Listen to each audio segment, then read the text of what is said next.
Ini adalah Mazda 6 sedan dan station wagon flagshipnya Mazda. Nah, dari pertama kali nama Mazda 6 dipakai sampai sekarang itu udah ada 20-an tahun ya. Makanya sekarang Mazda ngeluarin versi 20 tahun anniversary edition-nya ini. Nah, bedanya apa aja sama Mazda 6 biasa? Buat detail ya, simak di 10 hal berikut dari Mazda 6 20th Anniversary Edition.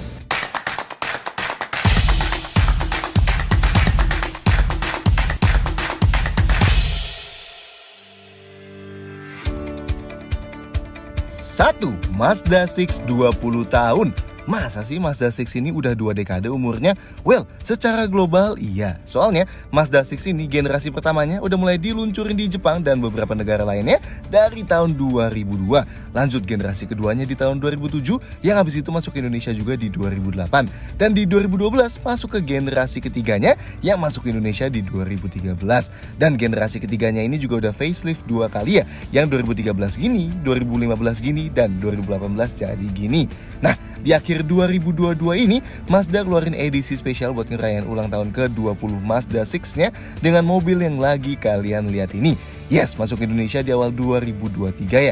Dan ini bukan unit asal buatan Indonesia aja. No. Di website Jepangnya juga tertera jelas kok tuh Mazda 6 20th Anniversary Edition ya kan. So, beneran edisi spesial secara global ya. Anyway, Mazda 6 Anniversary Edition ini masuk Indonesia dalam jumlah sangat-sangat terbatas. Cuma 50 unit aja. Dan itu pun gabungan yang versi sedan dan yang versi estate-nya ini. Dan kalian tahulah seberapa terjaganya harga estate atau station wagon di Indonesia. So, Mazda 6 Estate ini selain dari sananya aja harga jual bekasnya bakal ketahan banget karena wujud station wagonnya itu, apalagi 6 Estate yang versi super limited ini ya kan. 2. Warna baru. Salah satu pembeda Mazda 6 20th Anniversary ini adalah warnanya yang disebut Artisan Red. Ini warna yang beda ya sama warna merahnya Mazda, Soul Red Crystal Metallic yang sebelumnya kita videoin di Mazda 6 Estate juga.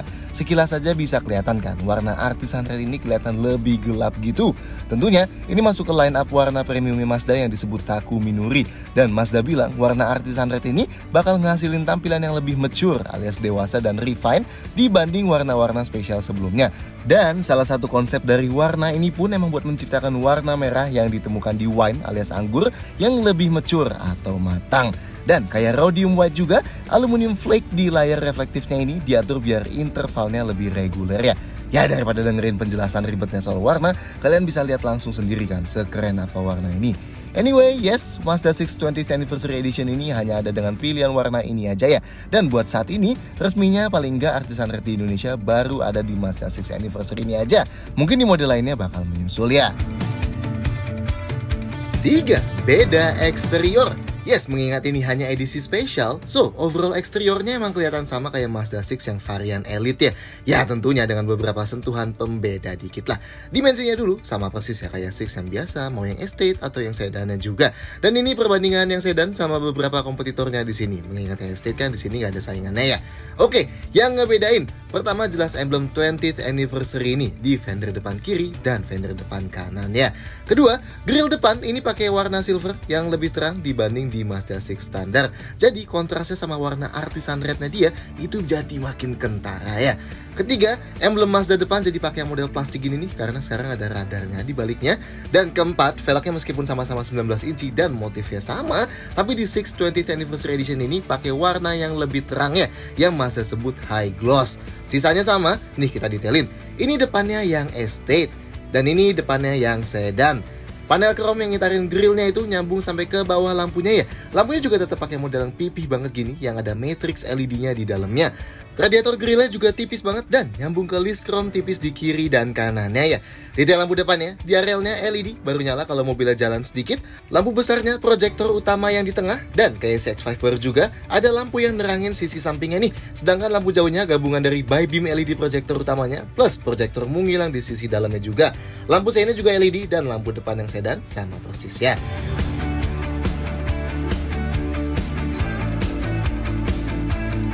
Sampingnya Nah, kalau sisi ini jelas yang Estate kelihatan lebih unik ya. Soalnya ada tambahan kaca belakang lagi setelah pilar C-nya itu, dan ada roof rail-nya juga di yang Estate. Sedangkan di yang sedan, setelah pilar C-nya, atapnya langsung turun ya, dan tanpa roof rail kayak sedan pada umumnya. Ban yang dipakai sama ya, 225/45 R19. Tapi yang Estate, tread belakangnya alias jarak ban belakang kiri dan kanan itu lebih lebar 1 cm dibanding yang sedan. Spion keduanya ada di pilar A, handle pintunya sewarna bodi, dan list jendelanya dilapis chrome plus pilar A dan pilar B-nya dilapis piano black. Belakangnya, nah ini bagian yang sayangnya di Estate agak kurang ya. Bukan karena bentuk station wagon itu, tapi karena masih cenderung mirip banget sama Six Estate dari tahun 2013 dulu, terutama di bentuk lampunya. Jadi emang kelihatan agak tua sih dari belakang. Yang beda paling di bumper bawahnya jadi full sewarna body, jadi lebih clean ya. Nah yang di Estate ada wiper belakangnya ya, dan ada antena sirip hiunya. Knalpotnya ada 2 kayak gini nih, sangar. Sedangkan ini belakangnya yang sedan ya. Kalau kalian lihat sekilas yang sedan kelihatan lebih modern, ini soalnya yang sedan pakai lampu yang lebih baru ya di belakangnya. Kalau aja yang Estate pakai lampu baru ini, pasti kelihatannya lebih modern juga. Detail lampu belakang yang sedan full LED ya.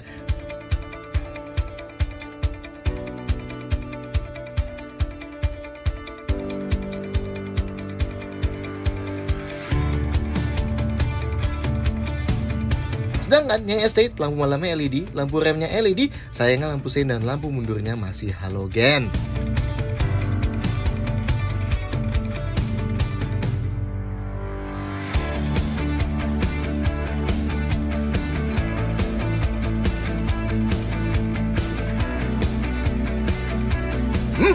Interior tetap premium. Kayak eksteriornya, beda interior Mazda 6 20th Anniversary ini sebenarnya nggak terlalu banyak ya. Tapi yang jelas bisa langsung kelihatan. Kalau di varian Elite itu pakai kombinasi warna hitam dan coklat tua. Nah di Anniversary Edition ini kombinasi warna hitam dan coklat muda tan kayak gini, yang ngasih kontras lebih oke lagi sama warna di luarnya ya. Bahan joknya sekarang juga kombinasiin kulit napa di pinggirnya, dan tengahnya jadi pakai bahan suede yang Mazda sebut Leganu. Jelas kerasa lebih lembut sama sentuhan tangan kita ya. Dan di headrest depannya ada emboss 20th Anniversary ini ya. Jadi penandanya selain di luar ada, di dalam juga ada nih. Nice. Sama ya, jok belakangnya juga kombinasiin bahan kulit napa lembutnya itu dengan suede Leganu warna tan juga. Bener-bener jadi mencolok. Desainnya sama sih. Dashboardnya dibuat kayak nyambung ke door trim yang jadinya terkesan kayak meluk penumpang di depan. Bahan yang dipakai juga termasuk oke nih. Dashboard paling atasnya pakai bahan soft touch yang empuk, yang di sekitar head unit dan sampai ke kanan setir ini ada yang dilapis kulit. Panel kayunya yang panjang ini doff. Bahan yang paling tengah itu suede Leganu juga. Terus perintilan kayak buat ngatur jok elektrik kayak gini dikasih bahan metal-metalannya yang dikelilingin sama panel piano black juga. Dan konsol tengah plus di sekitar kontrol jendela itu atasnya pakai bahan piano black. Bahan pintunya sama kayak dashboardnya, atasnya soft touch, tengahnya panel kayu, dan bawahnya lagi suede Leganu. Dan buat sandaran tangannya dilapis kulit juga. Pintu belakangnya juga persis kayak gitu ya, jadi nggak berasa ada penurunan kualitas di belakang. Dan yang enak, konsol tengahnya ini pinggirnya juga dilapis kulit napa loh. Dan ini bukan cuma buat hiasan biar kelihatan bagus ya, soalnya ini kulitnya tebel banget, jadi sandarin paha kita itu emang beneran empuk. Setirnya tetap belum pakai model yang baru kayak yang di Mazda 3 sih ya, tapi masih kelihatan cukup mewah lah dengan lingkar chrome di tengah dan tentunya dilapis kulit. Detail lainnya ada lampu putih ini dari overhead konsol depan yang sedikit mancarin cahaya ke tengah center konsol, tapi emang ini belum sekeren ambient light sih jelas.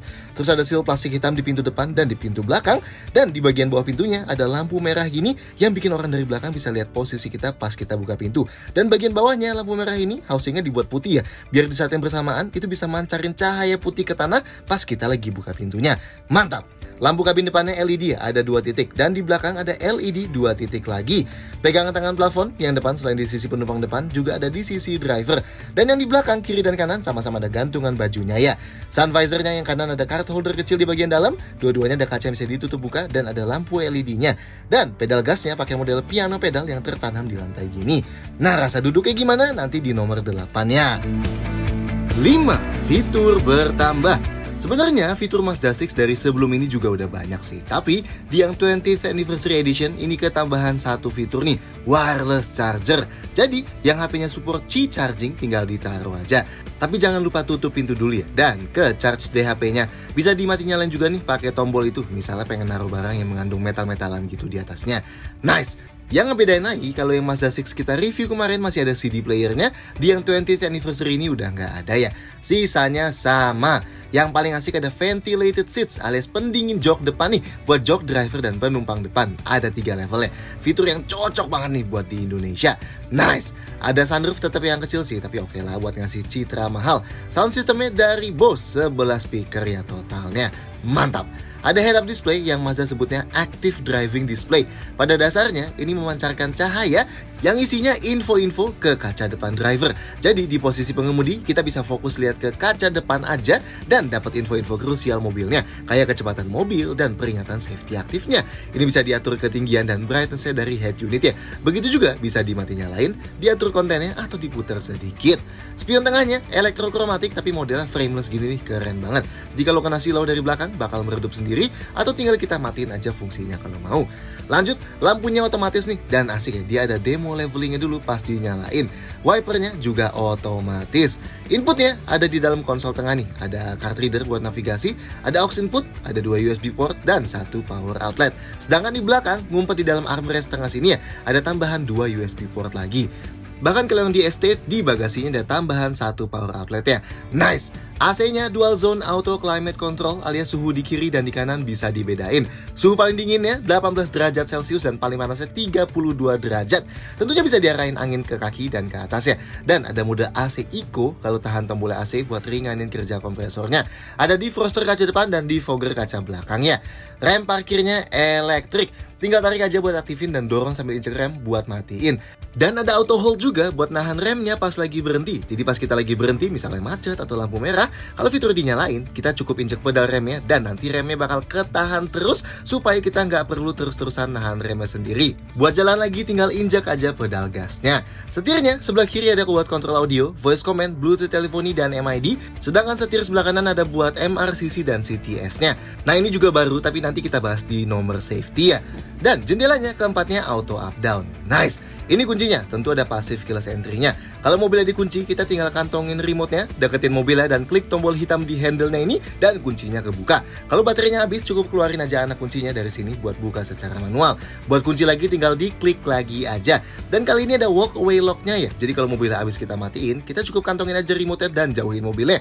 Nanti mobilnya bakal kekunci sendiri tanpa kita perlu nyentuh apapun. Tentunya ada tombol start stop mesinnya ya. Nah, khusus yang sedan, dia dapat kray elektrik nih buat di belakangnya kayak gini. Nice. Instrumen clusternya, layar full color 7 inci di tengahnya, tapi emang takometernya masih analog ya. Sisa jarak tempuh dan bensin detail ada di sini, sedangkan indikator gigi ada di bawah. Nah, kita bisa klik tombol di atas kiri sini buat ubah brightness layarnya ya. Sedangkan buat ubah-ubah menu yang di tengah, pakainya tombol info di setir kiri sini nih. Isinya speedometer doang aja, terus ada layar trip A dan trip meter dan konsumsi BBM-nya, layar trip B yang isinya mirip juga, layar fitur keselamatan, ada indikator pengingat servis dan ada sisa jarak berkendara. Head unitnya layar 8 inci ya, yang bisa disentuh kalau kita lagi berhenti. Dan dikontrol mayoritasnya pakai knob rotary gini nih yang ada di tengah. Plus ada beberapa tombol fisikal juga lain di sekitarnya, termasuk knob volumenya. Ada wireless Apple CarPlay ya, jadi kita nggak perlu pakai kabel buat sambungin iPhone kita dan munculin layar kayak gini. Nanti kita bisa setel Google Maps, Spotify, Waze, Apple Music, dan lain-lain. Nice, sedangkan buat Android Autonya kita perlu sambungin kabel USB ya. Lanjut, detail head unitnya, ada aplikasi Fuel Economy Monitor buat mantau detail sistem stop startnya, silinder deactivation dan eye loop-nya, detail eye stop, dan sejarah konsumsi BBM yang detail banget. Ada juga vehicle status monitor buat cek status warning dan status maintenance buat cek pengingat jadwal servis dan ingetin kapan harus rotasi ban. Media yang bisa diputar bisa dari USB, aux, atau Bluetooth. Ada buat Bluetooth teleponi dan navigasi opsionalnya Mazda. Dan settingsnya sangat komplit nih. Bisa atur isi head-up display-nya tadi, atur detail layar head unit ini, atur fitur safety-nya yang kita kasih setelah ini ya. Di pengaturan suara ini ada Bose Center Point yang bisa menaikkan kualitas lagu digital, dan ada Bose Audio Pilot yang lebih canggih dibanding auto volume control biasa. Soalnya ini pada dasarnya bakal bikin volume seakan terdengar seimbang di kecepatan berapapun. Lanjut, buat mati nyalain fitur rain sensing dari sini, urusan kunci mengunci dari auto locknya kapan, bunyinya sekencang apa, dan walk away lock bisa dari sini juga diatur. Bisa mati nyalain one touch turn signal dan atur seberapa gede suara lampu seinnya. Bisa atur detail lampu kayak ambient lighting, coming home light, living home light, dan lain-lainnya. Yang agak sayang, emang spionnya belum bisa kelipat otomatis pas ke kunci ya. Jadi masih harus kita lipat dengan puter ke knob kayak gini. Tapi gimana? Termasuk banyak ya fiturnya. 6. Safety lebih lengkap. Kalau safety-nya Mazda 6 kerasa agak ketinggalan dibanding Mazda baru kayak CX-5 dan CX-8.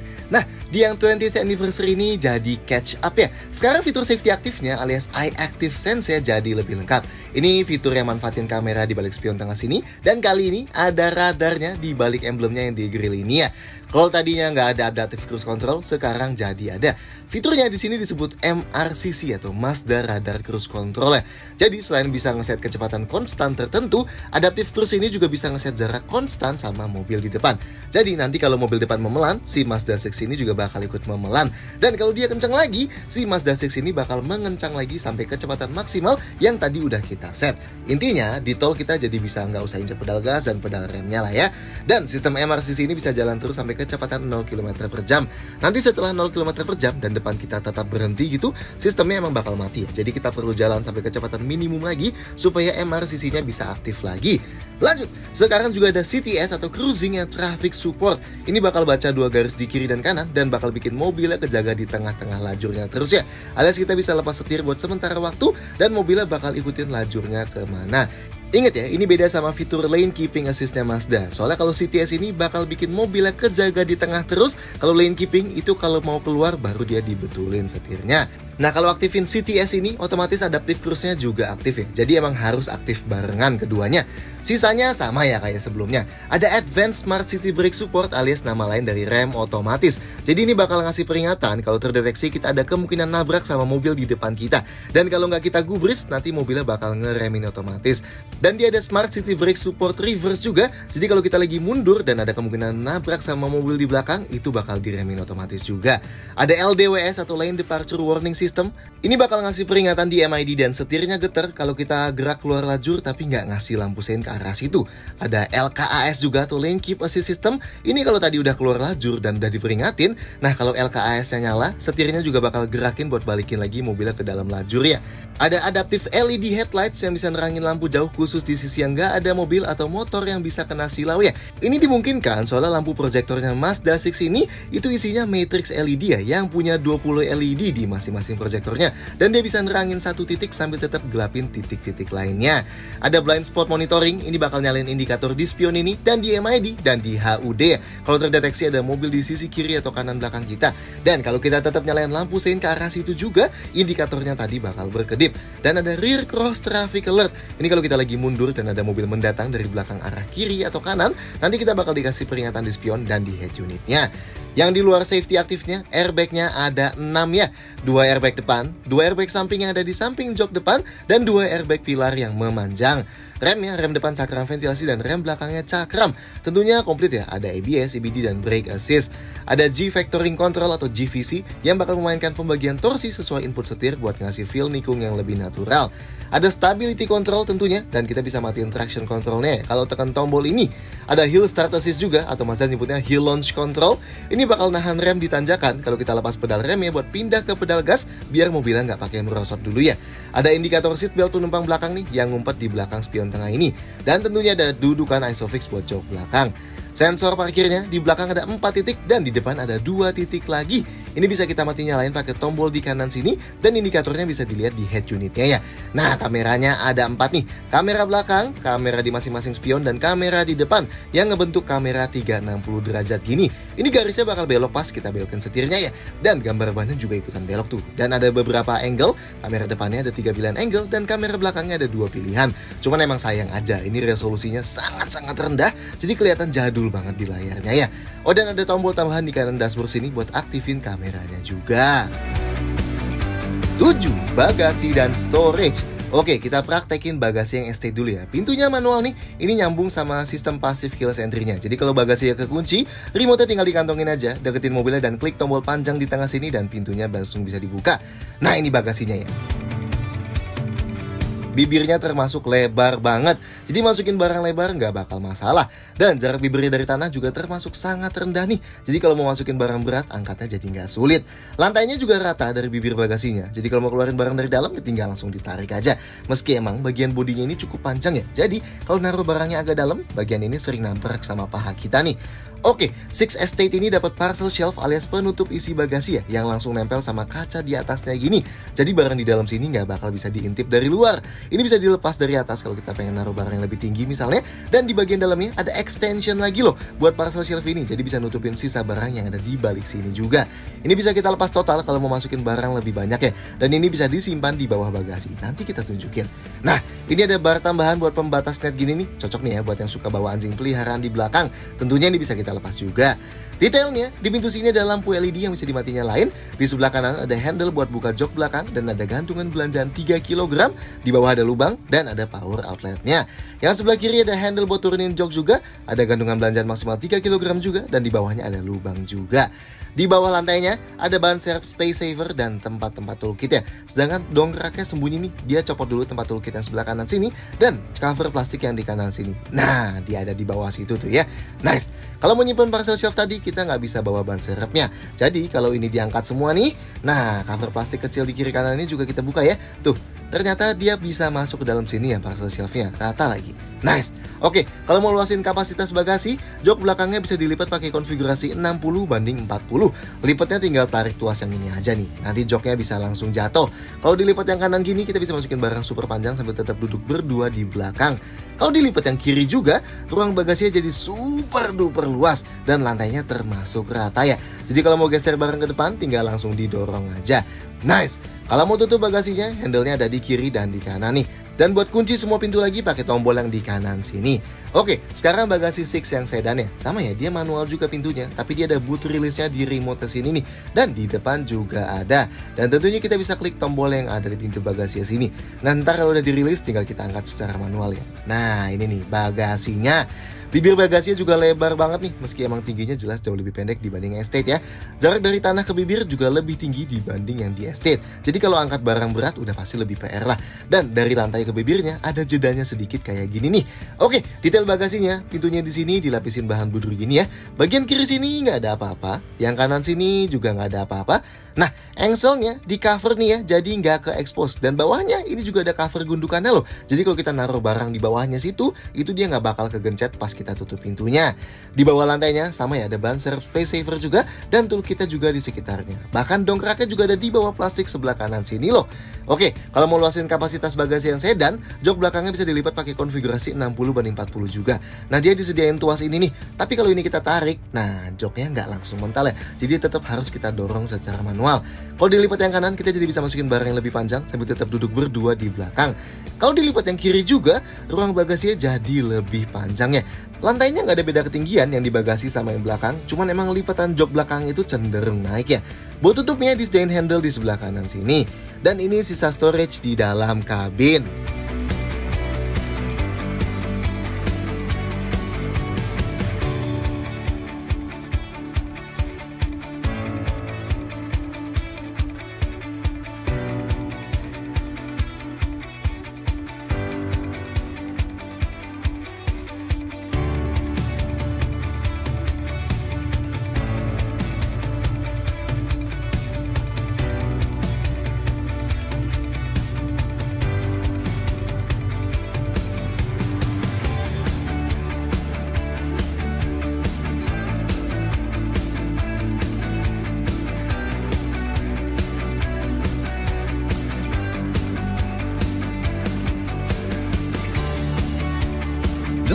Konfigurasi jok. Pintu depannya terasa sangat berat nih. Nice. Sudut bukanya juga termasuk lebar ya. Dan buat napak ke dalamnya termasuk rendah, tapi masih sedikit lebih tinggi dibanding napak ke C-Class atau seri 3 gitu. Oke, rasa duduknya kalau joknya udah dibuat paling turun juga termasuk cukup rendah nih. Sekali lagi, nggak serendah di C-Class atau seri 3, tapi udah cukup tenggelam dan ergonomis ya. Visibilitas ke depan cukup bagus karena dashboardnya rendah dan kap mesinnya super panjang ya, jadi kelihatan ujungnya. Dan ke sampingnya bagus ya, soalnya spionnya di pintu, jadi nggak ngehalangin. Pengaturan jok drivernya elektrik 8 arah, plus ada pengaturan lumbar elektrik 2 arah juga. Dan ada memory seat 2 memori ya. Nice. Yang penumpang depan pengaturannya elektrik tapi 6 arah. Headrestnya hanya bisa naik turun, gak bisa maju mundur, tapi posisinya udah maju banget sih ini. Jadi enak kalau mau sandaran sambil nyetir, kepala kita nggak bakal ngedanga. Nice. Ruang kepalanya termasuk terbatas ya di depan sini karena kepotong sunroofnya. Sandaran tangan di tengah sini empuk banget. Dan ini karena ada lapis kulit di depannya juga, jadi empuknya sampai ke depan. Dan bisa buat sandarin tangan sambil pegang setir juga ya. Sandaran tangan di pintu juga dilapis kulit dan cukup empuk juga. juga. Seatbeltnya bisa diatur naik turun nih. Setirnya selain tilt bisa teleskopik juga ya, dan cukup jauh pengaturannya. Dan buat sandaran kaki kiri driver ada gundukan besarnya dan ada pad plastiknya. Sekarang kita ke belakang. Pintu belakangnya nggak seberat yang depan, tapi masih termasuk berat lah ya. Nah, ini sudut bukanya lebar banget nih, nyaris 90 derajat. Nice, tapi emang karena mobilnya cukup pendek, jadi kepala kita harus tetap agak nunduk pas masuk ya. Posisi duduk di belakang sini lebih tinggi dibanding di depan. Nah, ini support pahanya emang cukup panjang ya. Tapi kita yang tingginya 170-an cm, sudut pahanya masih sedikit naik ya, belum full ketopang. Joknya fix, nggak bisa digeser maju mundur.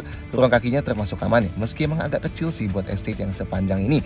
Yang di sedan, ruang kakinya lebih luas 2,9 cm. Jadi ruang kakinya sedikit lebih luas yang di sedannya. Ruang gerak sepatunya, kalau jok depannya dibuat paling turun juga agak kejepit gini nih. Jadi emang jok depannya harus dinaikin sedikit biar ada ruang geraknya. Headrestnya di ketiga sisinya adjustable ya. Nah, ruang kepalanya lebih lega dibanding yang di depan. Dan yang di Estate ini lebih luas 2,8 cm dibanding yang di sedan. Nah, jadi kalau kalian prioritasin headroom, ambilnya yang Estate. Tapi kalau prioritasin legroom, ambilnya yang sedan. Sudut terbahnya fix ya, nggak bisa diubah-ubah. Ini nggak terlalu tegak sih, tapi emang kalau dibanding di Camry atau Accord, ya jauh lebih tegak di sini ya. Buat sandaran tangan di pintu dilapis kulit dan ini luar biasa empuk ya. Nice, di tengah ada armrest lipatnya yang gede banget gini, meski emang agak jatuh miringnya, tapi empuk banget juga lah ini, mantap. Oke, kalau mau duduk bertiga, napak ke tengahnya termasuk sulit karena kaki kita harus super ngelipat, soalnya konsol tangannya sangat mundur dan lantai tengahnya tinggi ya. Kaki kita jelas harus ke kiri kanannya, soalnya gundukannya tinggi banget. Dudukannya juga jauh lebih tinggi dibanding kiri kanannya dan sedikit lebih keras, dan belakangnya juga jauh lebih maju dibanding kiri kanannya, dan ini keras banget ya karena ada armrestnya. Tapi karena ada headrest, jadi kepala kita masih nggak ngedanga. Ruang kepalanya masih aman banget sih. Tapi karena posisi duduk kita lebih tinggi, jadi kalau dari tengah sini gundukan sunroofnya lebih kelihatan ya di depan mata kita. Makanya feel-nya berasa lebih sempit di tengah sini. Dan seatbelt yang di tengah 3 titik. 9. Mesin dan transmisi. Mazda 6 20th Anniversary tetap pakai mesin 2500cc kayak yang Elite ya. Tenaganya yang sedan 188 HP dan torsinya 252 Nm. Sedangkan yang Estate tenaganya 191 HP dan torsinya 258 Nm. Termasuk tinggi ya ini di kelasnya. Tentunya ini mesin Sky Active juga, yang artinya dia punya rasio kompresi super tinggi 13:1. Nah, spesifikasi bahan bakarnya tapi beda ya, yang Elite dan Sedan, nanti di nomor 10 ya. Kayak di CX-5 juga, di 6 ini ada cylinder deactivation. Jadi di kecepatan medium dan kalau kita injek pedal gasnya lagi santai, alias load mesinnya rendah, mesinnya bakal bisa memutuskan kerja 2 silinder via hydraulic clutch adjuster. Jadi di silinder 1 dan silinder 4 nggak terjadi pembakaran ya. Fungsinya jelas buat menghemat bahan bakar lebih baik lagi. Nah, nanti begitu beban mesinnya bertambah lagi, mesinnya bakal balik lagi aktifin silinder yang mati tadi dan kembali ke 4 silinder. Nah, tapi yang ngebedain dari CX-5, di Mazda 6 ada sistem yang disebut IE Loop. Jadi ini memanfaatkan alternator ini buat mengkonversi energi kinetis pas kita deselerasi lepas pedal gas jadi energi listrik. Nah, energi listrik ini disimpan ke kapasitor yang ada di bawah sini. Tapi buat apa sih disimpan? Nah, jadi prinsipnya semua peralatan elektronik di mobil kita kayak AC, lampu, head unit, dan lain-lain biasanya kan makan tenaga dari mesin sampai sekitar 10 HP tuh. Soalnya dia ngebuat alternatornya bekerja lebih berat. Nah, ketika kapasitor IE Loop ini udah keisi, peralatan elektroniknya bisa disuplai tenaga dari kapasitornya. Jadi nggak ada tenaga mesin yang kebuang sama sekali buat tenagain elektronik mobil. So, pas kita lepas pedal gas dari kecepatan medium, kapasitornya bakal langsung keisi lagi. Nanti begitu kita udah mulai injek gas lagi, dia perlahan ngerilis energinya ke peralatan elektroniknya dan terulang lagi siklusnya. Mazda bilang sistem ini bisa bikin Mazda 6 lebih hemat sampai 5%-nya. Tentunya ada iStop juga ya, alias idling stop system yang bisa matiin mesinnya begitu kita berhenti buat lebih menghemat BBM. Dan pas kita mau jalan lagi, mesinnya bakal nyala lagi otomatis pas kita injek pedal gasnya. Transmisinya otomatis 6 percepatan torque converter. Kita bisa geser ke kanan buat naik turunin giginya atau tinggal pakai pedal shift di belakang setir ini aja. Ada mode sport juga yang bikin transmisinya lebih nahan ganti gigi sampai RPM lebih tinggi dan bikin respon throttle jadi lebih sigap. Dan Mazda 6 Sedan dan Estate ini sama-sama penggerak roda depannya. Oh, Mazda bilang kedua model 6 20th Anniversary ini sama-sama ada sedikit sentuhan di mapping transmisi buat bikin respon upshiftnya lebih direct dan feel berkendaranya lebih asik. Plus, respon throttle jadi lebih reaktif sama injakan pedal gas kita yang bikin rasanya lebih intuitif dan direct ke torsi mesinnya. Anyway, kalau mau lihat performa dan konsumsi Mazda 6 ini bisa cek review lengkap kita yang Estate-nya ya. 10 detail-detail lain. Kayak Mazda lainnya di Indonesia, kecuali Mazda 2, Mazda 6 Estate dan sedan 20th Anniversary ini sama-sama diimpor utuh alias CBU dari Jepang ya. Nah kalau buka kap bensin ya, kalau yang Mazda 6 Estate ini butuh oktan tinggi nih bensinnya, minimal RON 95, berarti bisanya pakai Shell V-Power atau BP95 gitu. Atau bisa juga pakai RON 98-nya Pertamina alias Pertamax Turbo ya. Sedangkan Mazda 6 Sedan punya spek bensin yang beda, minimal oktan RON 90. Jadi sejenis Pertalite, Shell reguler atau BP90 gitu masih bisa loh. Tentunya RON 92 atau ke atas lebih disarankan ya. Garansinya 3 tahun atau 100.000 km. Dan Mazda 6 20th Anniversary ini dapat layanan My Mazda Service ya, alias layanan gratis biaya servis, jasa, dan spare parts-nya. Ini berlaku selama 3 tahun atau 60.000 km ya.